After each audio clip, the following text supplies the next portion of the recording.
మించి నేను జగిత్యాల ప్రజలకు శుభవార్త చెప్తా ఉన్నా. ఖచ్చితంగా జగిత్యాలను జిల్లా కేంద్రం చేస్తా, ఇది నా బాధ్యత అని చెప్పి మనం చేస్తా ఉన్నా. పండ్ల మార్కెట్ ఉంది ఇక్కడ, మా జితేంద్ర ఊకే చెప్తాడు. మామిడి పండ్లు బాగా పండి అద్భుతమైన మార్కెట్ ఉంది. ఇక్కడ రైల్వే లైన్ కూడా వచ్చింది. ఉత్తర తెలంగాణ పండ్ల మార్కెట్ గా జగిత్యాల పండ్ల మార్కెట్ అభివృద్ధి చేస్తానే మనం చేస్తా ఉన్నా. दूसरा वायदा भी मैं कर रहा हूं, पहले बोल चुका हूं, तेलंगाना का डिप्टी चीफ मिनिस्टर एक मुस्लिम कायद ही होगा और तेलंगाना टीआरएस सरकार के कैबिनेट में कम से कम 2 या 3 मिनिस्टर शामिल रहेंगे. बराबर आप लोग देखोगे ये जून महीने में ही अमल होने वाला है. एम सत्यनारायण अंटायन నా మీద ఒక పిచ్చికి సవాల్ వేస్తే రాజీనామా ఆయన ముఖం మీద పడేసి నేను పోటీకి వస్తే రాజశేఖర రెడ్డి ఇచ్చిన డబ్బు మూటలు తీసుకొని తెలంగాణ ఉద్యమాన్ని బొండిగా విసుకడానికి, నన్ను ఓడించడానికి ఆయన ఇచ్చిన డబ్బు కట్టలు మోసిన దరిద్రులు ఈ సన్నాసులు.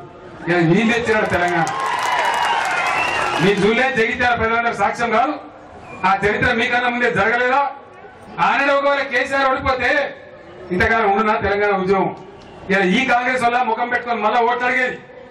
తెలంగాణ నుంచి దుబాయ్ బొంబాయి పోవాల్సిన కర్మ పుట్టించింది ఎవరు? ఎందువల్ల తెలంగాణ ఈ బాధలు అనుభవిస్తా ఉంది? మళ్ళీ వీళ్ళే ఈ కాంగ్రెస్ ఈ తెలుగుదేశం ఇప్పుడు ఏదో వాళ్ళు హిమాలయ పర్వతాలకు పోయి మేము ఆత్మసర తాగొచ్చినాం, పునీతులం అయిపోయినాం, పవిత్రులం అయిపోయినాం అన్నట్టు మళ్ళీ వాళ్ళే ముందుకు వస్తారు ఎగేసుకొని. వీళ్ళు మనం చూడడం వల్ల వీళ్ళేమన్నా కొత్తగా నాని వల్ల మనుషులు కాలే కొత్త దేశాలు కట్టుకొని వస్తాను.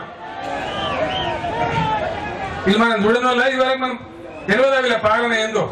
ఈ ముందు తెలంగాణ ప్రజలందరి ముందు ఈ జగిత్యాల వేదిక ముందు ప్రమాణం తీసుకుంటా ఉన్నా, 100% రాజకీయ అవినీతిని బొంద పెడతా. ఖచ్చితంగా ఎవరు అవినీతికి పాల్పడ్డా, నా రక్త సంబంధం వాళ్ళు పాల్పడ్డా జైలుకే పంపిస్తా తప్ప రాజీ పడని చెప్పి మనవి చేస్తా ఉన్నా. 5 లక్షల నుంచి 10 లక్షల రూపాయలకు వడ్డీ లేని రుణం ఇవ్వాలని నిర్ణయం తీసుకున్నాం. తప్పకుండా దాన్ని అమలు చేయిస్తానని మా అక్క చెల్లెలందరినీ మనవి చేస్తా ఉన్నాను.